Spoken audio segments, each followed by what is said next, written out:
And then the next day I got up early and I headed to McAllen, or actually Weslaco.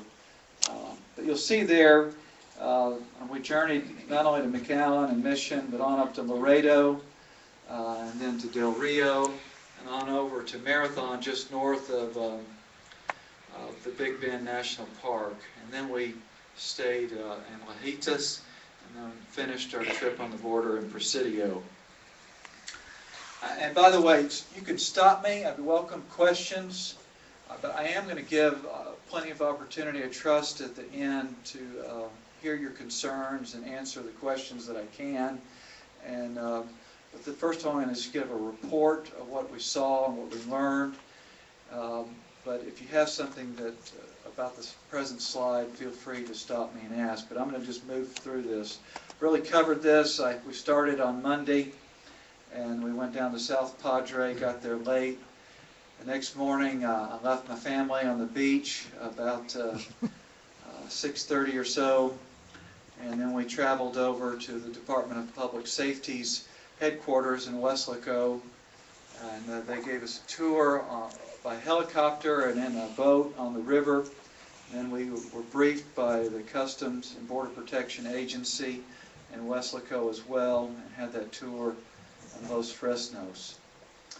But interesting enough, the first significant interview, or maybe the second, one that I'll give you, I was concerned a little bit about security, and I went into a little convenience store to maybe scrape my sticker off my car. I didn't ultimately do that. But in doing so, I met a clerk, and she was a first-generation American citizen.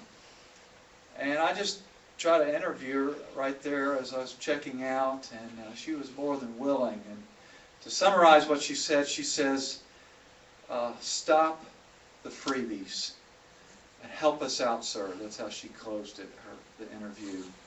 Anyway, I don't have time to read you all this. I'm going to put this online so you can read this. You probably can't read it all there. But one of the things she said, she didn't feel it was right. She said that my kids can't receive all these benefits. I don't qualify for them. She grew up on the border. Her parents had come from Mexico. She was a legal citizen. She was working hard with her husband to try to make a living. Then there in the third bullet point, she said, the ladies come and they have 2, 3, 4 kids. They're set. They're set money-wise. They're set food stamp-wise. They're set insurance-wise. They get it all free, and we're paying for it. So she was really frustrated. She wasn't angry. She was compassionate, but she was concerned that people were coming and taking advantage. And she talked about, in the end, that unless we solve the birthright citizenship policy that was really established in former days for slaves, and it's been interpreted and applied to those coming here into the United States, unless we change that, she said they're going to keep coming. Anyway, that was the first. Well, I don't know what happened there. Here we go. Hold on a minute. Big Ben. Okay, let's see here. All right. Here we go. I didn't want to show her face, and I didn't want to tell what store she worked for, but those are her words. I then arrived at the DPS regional headquarters in Weslaco, and that was a picture of it from the air. And we were briefed by the regional commander, Jose Rodriguez, and representatives Lucio and Munoz, who are from that region, joined me, and very gratefully they set up this meeting and really the rest of the events of the day. I just want to make a few notes in this briefing. It lasted about 45 minutes, but here are a few significant comments. It said, in addition to its troops patrolling the border, the roadways, DPS utilizes aircraft, helicopters, and of course armored boats even now on the river. And this sector of the state has the highest number number of criminal pursuits in the state. And they do work with and complement the United States Customs and Border Protection Agency, and they work well with them, but they are facing some serious challenges. And note on the first bullet point on the right side, the feds, they noted, have thresholds for prosecuting human smugglers. They have to have at least 6 to 8 to really pursue it, or they consider it not worth their time. And thankfully, and this shows the part the state is stepping up to and playing, the DPS and the local law enforcement are prosecuting in those cases in many instances. They also noted that we have limited access to federal wildlife refuges which dot the Rio Grande. You'll see the map of that in a moment. And then those protected lands are not allowed to break branches, and they have to use ATVs. Another point they made, that the border is much less secure here in Texas than it is in California and in Arizona. Sorry about that. We tried to fix that problem earlier, but apparently we didn't. I need to move faster. Okay. Anyway, is that... No, it didn't show up yet. Sorry about that. Big Ben.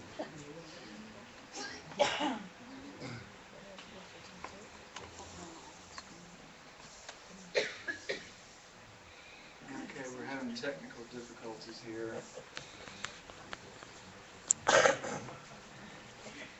Okay. Anyway, I'm going to try not to dwell so long. You got it. I think we're there.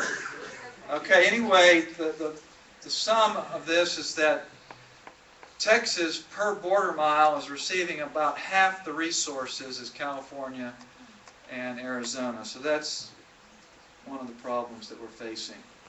Next thing we did, they took us up in a helicopter. Here were our pilots. And the first thing you know when you get up in the air is that there's lots of agricultural land along the Rio Grande. And it extends north a good ways into the state. We're actually almost on top of the river at this part. The left side is Mexico, and the right side is Texas. A second thing you note is there are large population centers in both Mexico and Texas. On the left is Reynosa, and the right is Hidalgo, Texas. Here's a closer-up view of Reynosa and the Hidalgo port of entry, which leads to US 281, one of the primary routes that many of the people come up into the state. Anyway, you can see there how developed and dense the population is there, even in Mexico. Another thing you'll note is there are lots of access points to the river on both sides, especially I was looking at Mexico. There's recreational areas, boat ramps, parks, houses, cabins, and you'll see more of that. And on the south side, or the lower part of the picture, actually the north side of the river, that's Texas. You see that Border Patrol unit traveling down one of the many roads there, keeping patrol. Another thing that I noted was the location of the border wall and fence. If you note here, it's logical, but you don't really see it until you're in the air. The wall is not on the border. The border is in the river, in the deepest part of the river in most instances. So that's impossible to put the wall there. But if you, but they don't even put it next to the river for a number of reasons, which we won't get into. But the wall actually divides private property owners' property, makes it difficult to access it. Also makes it an easy refuge for those who do come across the river, a place to hide, and a difficult place for law enforcement to see that they're there. Here is a view of a water intake structure. This was water used from the Rio Grande to irrigate the farmland believe it's also used for potable water after it's treated. And this is a point the DPS troopers pointed out was a very common area for illegal crossings. This is a view of the same intake facility. You can see it farther from the west there.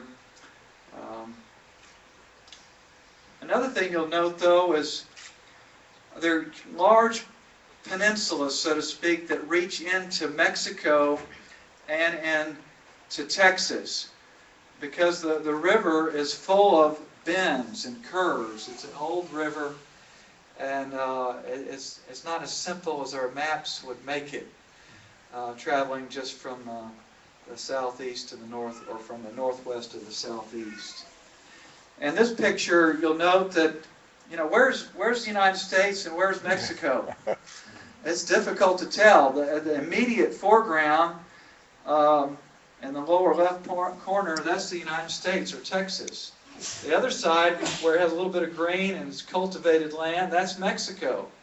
Then farther upwards in the photograph, that's Texas.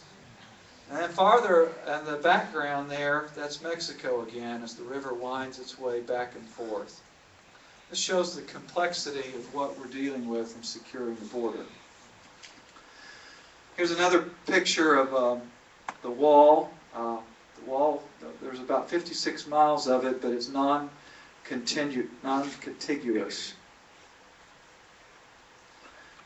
And another thing I noted was that there's lots of brush and high grass to hide in once you cross the river.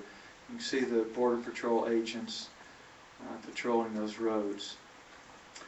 Well, after this tour by air for about 30 miles from the Weslaco over to the Anzalduas Dam and Park, we were dropped off there, and we got into the DPS gunboats, armored gunboats, and we took a tour down the river. You can see Kathy and Michael there in the back if you look closely. Interesting enough, right across from where we boarded the ships, or the boats rather, was a recreational area there in Mexico. And the agents have to watch this area constantly, because they'll just scoot across in a boat very quickly. We traveled up the river, and you'll see here numerous cabins, vacation houses, boat ramps on the Mexico side. One of the popular ways to cross over is on jet skis. They can do it very quickly and transport someone to the United States side. Here's some motorboats and another facility. And the DPS surge